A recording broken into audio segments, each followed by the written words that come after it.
Have you ever heard of the time Queen Elizabeth pranked two American tourists who didn't realise who she was? Well, former Royal Protection Officer Richard Griffin shared the hilarious story during the Platinum Jubilee celebrations back in 2022, of when he and Her Majesty encountered two American tourists while walking in her Scottish estate, who failed to realise who she was. He said the Queen had been out for a stroll in the grounds of Balmoral Castle in Aberdeenshire and dressed in a headscarf and tweeds. He said, "There were two hikers coming towards us and the Queen would always stop and say hello.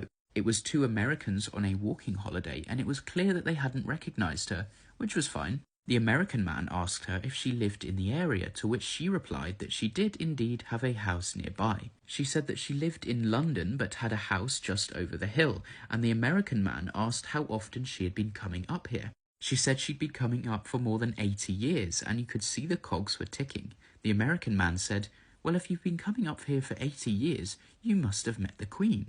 As quick as a flash, the Queen said, 'Well, I haven't, but Richard here meets her regularly.' And so the American man asked Richard what the Queen was like. And he said, because he was with her for a long time and could pull her leg, he said she could be very cantankerous at times, but she's got a lovely sense of humour.